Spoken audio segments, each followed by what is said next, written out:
Assalamualaikum warahmatullahi wabarakatuh. Selamat datang di channel YouTube Borin Vlog. Di kesempatan ini saya ingin mengulas mengenai sejarah dari Kabupaten Trenggalek dan juga asal-usul kenapa dinamakan Trenggalek. Bagaimana kisah dan sejarahnya, silakan disimak berikut ini. Sebelum ditemukan sumber yang bersifat tertulis, maka daerah Trenggalek mengalami masa prasejarah. Sedangkan di Trenggalek, zaman sejarah akan ditandai dengan adanya prasasti yang pertama kalinya muncul berbentuk prasasti Kampak atau dikenal dengan namanya Perdikan Kampak. Pada zaman prasejarah, Trenggalek telah dihuni oleh manusia dengan bukti ditemukannya benda-benda yang merupakan hasil zaman nirkola. Dari hasil penelitian serta lokasi benda-benda prasejarah tadi, dapatlah direkonstruksikan perjalanan manusia-manusia pemula di daerah Trenggalek dalam beberapa jalur, yaitu jalur pertama, dari Pacitan menuju Panggul, perjalanan diteruskan ke Dongko, dari Dongko menuju ke Pule, kemudian menuju ke Karangan. Dari sini dengan menyusuri Sungai Ngasinan menuju ke Durenan. Kemudian manusia-manusia purba Trenggalek itu melanjutkan perjalanan ke Wajak daerah Tulungagung. Jalur kedua, berangkat dari Pacitan ke Panggul menuju Dongko, melalui tanjakan Ngerdani turun ke daerah Kampak, lalu ke Guandusari, dan dari sini perjalanan dilanjutkan ke Tulungagung. Jalur ketiga, berangkat dari Pacitan menuju Panggul, menyusuri tepi Samudra Indonesia menuju Munjungan, diteruskan ke Perigi lalu ke Wajak. Demikian rekonstruksi perjalanan manusia-manusia prasejarah yang berlangsung bolak-balik antara Pacitan dengan Wajak. Jalur-jalur perjalanan tersebut dapat dibuktikan dengan ditemukannya artefak zaman batu besar seperti menir, mortar, batu saji, batu dakon, palinggih batu, lumpang batu, dan sebagainya. Yang kesemuanya benda-benda tadi tersebar di daerah-daerah bekas jalur-jalur lalu lintas mereka saat itu. Dinyatakan bahwa Homo wajakensis atau manusia purba Wajak hidup pada masa Pleistosin atas. Sedangkan peninggalan Pacitan berkisar antara 8.000 sampai 35.000 tahun sebelum Masehi. Akibatnya, masa Megalitikum atau masa Neolitikum itulah yang meliputi daerah Trenggalek purba. Satu hal yang perlu dicatat di sini bahwa manusia-manusia Trenggalek pada waktu itu dapat direkonstruksikan lebih tua jika dibandingkan manusia Wajak yang lebih muda dibandingkan dengan manusia-manusia Sampung Ponorogo. Mengingat masa itu masyarakat sudah mengenal pertanian, maka dari segi sosial masyarakat tadi sudah mengenal struktur dan stratifikasi sosial walaupun dalam bentuk sangat sederhana. Sedangkan masalah perekonomian dan kebudayaan telah pula mereka kenal dan mereka anut serta dikerjakan oleh masyarakat pendukungnya. Berakhirnya masa prasejarah berarti dimulainya masa sejarah di mana tulisan mulai dikenal pada saat itu. Untuk itu Perdikan Kampak atau Prasasti Kampak merupakan tonggak sejarah Kabupaten Trenggalek yang tak dapat diabaikan. Lahirnya Perdikan Kampak ditandai dengan adanya prasasti Kampak yang dibuat oleh Raja Sindok atau Empu Sindok pada tahun 851 Saka atau 929 Masehi. Dari prasasti itu dapat diketahui bahwa Trenggalek pada masa itu sudah memiliki daerah-daerah yang mendapatkan hak otonomi atau suantara lebih jelas. Diketengahkan bahwa Perdikan Kampak berbatasan dengan Mahasamudra atau Samudra Indonesia di sebelah selatan yang pada waktu itu wilayahnya meliputi Panggul, Munjungan, dan Perigi. Selanjutnya disinggung pula daerah Dauhan yang sekarang daerah ini juga masih dapat dijumpai di Trenggalek. Setelah masa Empu Sindok dengan melalui masa Raja Dharmawangsa, lahirlah di Jawa Timur Kerajaan Kahuripan yang diperintah oleh Raja Airlangga. Hanya sayangnya, pada masa ini tidak banyak diketahui kesejarahannya, dikarenakan tidak ditemuinya data atau mungkin belum ditemukannya data tentang masa tersebut. Namun tidak bisa disangkal bahwa wilayah Trenggalek termasuk dalam kawasan Kahuripan yang kemudian berkesinambungan menjadi wilayah Kerajaan Kediri. Dari zaman Kediri, hanya ada beberapa hal yang dapat dicatat. Utamanya pada masa ini munculnya Prasasti Kamulan yang terletak di Desa Kamulan, Kecamatan Durenan, Kabupaten Trenggalek. Bertolak dari Prasasti Kamulan, dapatlah diajukan suatu masa lahirnya Perdikan Kamulan. Di dalam Prasasti Kamulan dicantumkan tahun pembuatannya, yaitu tahun 1116 Saka atau tahun 1194 Masehi. Prasasti tadi dikeluarkan oleh Raja Sarweswara atau biasa dikenal dengan nama Kertajaya. Raja inilah yang berhasil mengusir musuh-musuhnya dari daerah Katang-Katang berkat bantuan rakyat Kamulan. Berdasarkan atas prasasti inilah, kemudian ditetapkanlah hari jadi Kabupaten Trenggalek pada hari Rabu, tanggal 31 bulan Agustus tahun 1194 Masehi. Hari dan tanggal tersebut dijadikan hari jadi atau hari lahirnya Kabupaten Trenggalek berdasarkan data sejarah yang ditemui di Trenggalek, antara lain. Pertama, prasejarah daerah Trenggalek menunjukkan bahwa daerah itu telah dihuni manusia, tetapi zaman ini bersifat masih nisbi sekali. Yang kedua, prasasti Kampak tidak jelas hari dan tanggalnya, kapan prasasti itu dilaksanakan isinya. Kemudian yang ketiga, hanya Prasasti Kamulan yang memiliki informasi cukup lengkap, sehingga mampulah Prasasti Kamulan dijadikan tonggak sejarah lahirnya Kabupaten Trenggalek secara analitis, historis, yuridis, formal yang dapat dipertanggungjawabkan. Masa perdikan. Dalam masa perdikan ini dapat dikelompokkan dua liputan, yakni 1. Masa perdikan Hindu, 2. Masa perdikan Islam. Pada masa perdikan Hindu ditemui puing-puing percandian di daerah Trenggalek serta beberapa benda-benda purbakala Hindu.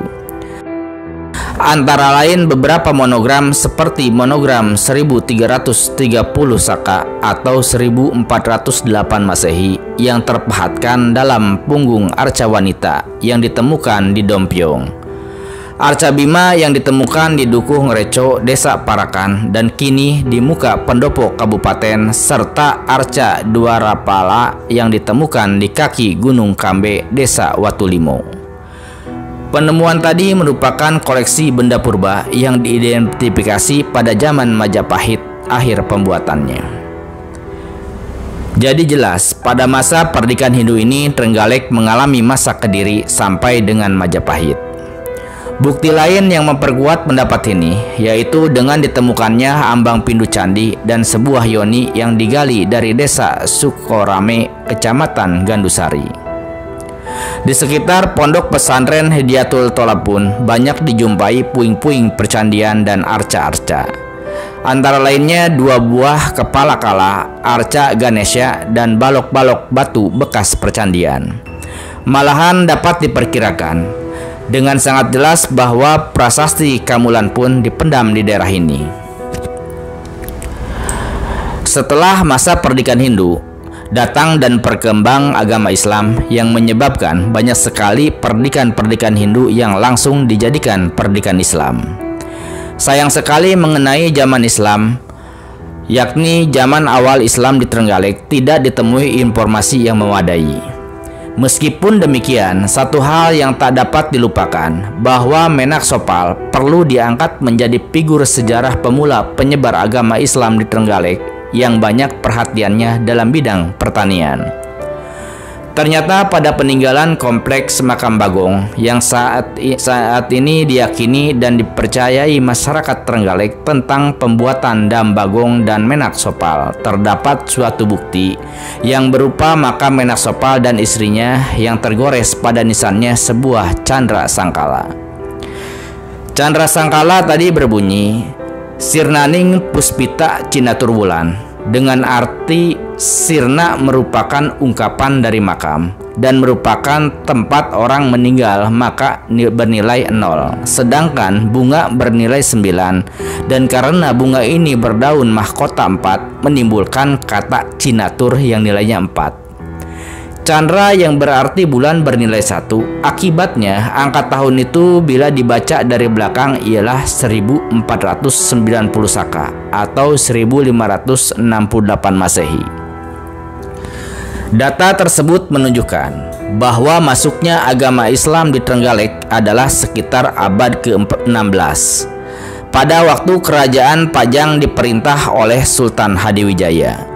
Bagaimana keadaan Trenggalek pada masa pernikahan Islam ini kurang dapat dipaparkan, seolah-olah masa itu masih tertutup oleh tabir misteri yang perlu dikuakkan pada masa-masa yang akan datang. Trenggalek awal lalu digabungkan. Sejarah Kabupaten Trenggalek memang unik. Hal ini tercermin dalam periodisasinya yang pernah mengalami masa penggabungan. Periode Trenggalek awal yang mengetengahkan perkembangan dinamika Polexosbud Trenggalek, yakni sekitar 1830 Masehi sampai 1932, yang dilanjutkan dengan masa Trenggalek digabungkan yang meliputi awal proklamasi sampai revolusi fisik. Yang dimaksud dengan Trenggalek awal ialah masa di mana patut dibedakan pemerintah timbul tenggelam yang mengemudikan Kabupaten Trenggalek.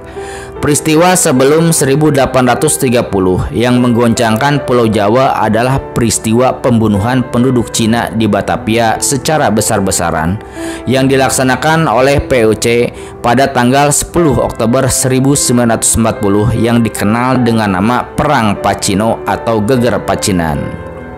Akibatnya Mas Garendi yang bergelar Sunan Kuning membantu penduduk Cina dan mengadakan pemberontakan menyerang Kartasura pada 30 Juni 1742. Akibat dari pemberontakan ini, Sultan Pakubuwono II terpaksa melarikan diri ke Ponorogo. Dengan bantuan Bupati Mertodiningrat dari Ponorogo, Sunan Pakubuwono II berhasil menumpas pemberontakan Mas Garendi yang mengakibatkan putra Bupati Mertodiningrat diangkat sebagai Bupati Trenggalek yang pertama pada tahun 1743 Masehi. Bupati Trenggalek pertama inilah yang bernama Sumotruno. Bupati Sumotruno digantikan oleh saudaranya sendiri, yakni Bupati Jayanegara yang merangkap penguasa tunggal di Sawo Ponorogo. Waktu Perang Mangkubumen, penguasa Trenggalek adalah Ngabei Surengrana yang pada awalnya membantu Mas Said, kemudian berganti haluan menggabungkan diri dan mengikuti jejak Sultan Hamengkubuwono I. Pada akhir peperangan Mangkubumen yang mencetuskan perjanjian Giyanti pada 13 Februari 1755 mengakibatkan Trenggalek dibagi menjadi dua bagian. Bagian timur termasuk wilayah Ngerawa dan bagian barat serta selatan termasuk Kabupaten Pacitan. Hal ini dapat dibuktikan dengan ditemukannya tugu perbatasan dari batu yang terdapat di Desa Gayam, Kecamatan Panggul. Baru pada tahun 1830, setelah Perang Diponegoro selesai, daerah Trenggalek langsung menjadi milik Belanda. Susunan tata pemerintahan pada waktu itu tidak banyak diketahui, hanya dapat diperkirakan kalau tidak terlampau jauh bedanya dengan daerah-daerah wilayah Kerajaan Mataram yang lain. Pada tahun 1942, Bupati Trenggalek Raden Tumenggung Mangkunagoro meninggal dan digantikan Raden Tumenggung Arya Kusumo Adinoto yang sejak awalnya menjabat sebagai Bupati Besuki. Raden Tumenggung Arya Kusumo Adinoto pada tahun 1943 dipindahkan ke Berbek, daerah Nganjuk, sehingga jabatan Bupati Trenggalek masa ini adalah Lewong. Untuk mengisi kekosongan ini diangkatlah Raden Ngabei Joyopuspo yang pada awalnya menjabat sebagai Patih Trenggalek, kemudian menjadi Bupati Trenggalek dengan Raden Tumenggung Pusponogoro. Tidak selang lama, Raden Tumenggung Pusponogoro wafat. Sebagai gantinya diangkatlah Wedono Tulungagung Raden Gondokusumo menantu Bupati Tulungagung sebagai Bupati Trenggalek dengan gelar Tumenggung Suomodiningrat. Trenggalek digabungkan sejak tahun 1926. Telah diadakan perubahan pemerintahan oleh pihak Belanda. Perubahan ini di Trenggalek dilaksanakan pada tahun 1935 dan sejak saat itu Trenggalek digabungkan, sebagian daerahnya dimasukkan ke Kabupaten Tulungagung dan sebagian lainnya dimasukkan ke Kabupaten Pacitan. Akibatnya hal ini sama dengan pada masa sebelum Kabupaten Trenggalek awal. Penggabungan ini menyebabkan Trenggalek kurang mendapat perhatian. Dengan demikian keadaan Trenggalek tidak dapat dicatat. Trenggalek pada masa revolusi fisik ditandai dengan masuknya daerah ini ke dalam wilayah negara Republik Indonesia. Berita masuknya Trenggalek ke dalam Negara Kesatuan Republik Indonesia, meskipun secara tidak resmi telah terdengar secara lisan dan tersebar serta didengar oleh seluruh penduduk desa Trenggalek. Dalam masa ini Trenggalek juga mendapat perhatian dari pembesar-pembesar negara, antara lain Menteri Agama Kiai Haji Masyur yang didampingi oleh Mr. Sunaryo sebagai Sekjen Depag. Datang pula Menteri Dalam Negeri Dr. Randes Susanto serta Menteri Negara Dr. Sukiman yang sampai di daerah Trenggalek dengan jalan kaki. Panglima Besar Jenderal Sudirman pun pernah 2 kali mengunjungi Trenggalek. Kunjungannya yang terakhir yakni pada tanggal 24 Januari 1949 menuju desa Ngelosor. Sekitar konferensi Meja Bundar yang membuahkan pemerintah Republik Indonesia Serikat. Imbasnya terasa pula di Trenggalek. Hal ini dapat diketahui dengan adanya serah terima kekuasaan yang dilakukan Mukardi dan Sukarlan dari pihak RI di Trenggalek dengan Mayor Kron dan Karis Sumadi sebagai wakil pihak Belanda. Dengan demikian selesailah masa penggabungan di Trenggalek yang dipenuhi oleh peristiwa-peristiwa duka dan lara. Namun berkat nama Tuhan Yang Maha Esa, Pajar telah menyingsing dan Trenggalek mengalami masa cemerlang serta masa pembangunan demi tercapainya keagungan bangsa dan negara. Trenggalek Wibawa Proklamasi Kemerdekaan 17 Agustus 1945 menjunjung seluruh wilayah Indonesia menjadi wilayah yang merdeka dalam kesatuan dan persatuan dengan negara Republik Indonesia. Secara formal Kabupaten Trenggalek timbul kembali berdasarkan surat keputusan Presiden tahun 1950 nomor 20 yang ditandai oleh Presiden saat sebagai Presiden Indonesia yang termasuk dalam negara Republik Indonesia Serikat. Nah, seperti itu kisah sejarah terbentuknya Kabupaten Trenggalek serta Trenggalek dari masa ke masa, dari masa prasejarah, dari kemudian masa sejarah yang diawali dari masa kerajaan, masa penjajahan hingga masa kemerdekaan. Juga mengenai asal-usul dari nama Trenggalek itu sendiri. Terima kasih sudah menyimak di channel YouTube Borin Vlog. Silakan simak kisah sejarah, dongeng, legenda ataupun cerita rakyat lainnya yang tersedia di channel ini. Terima kasih. Assalamualaikum warahmatullahi wabarakatuh.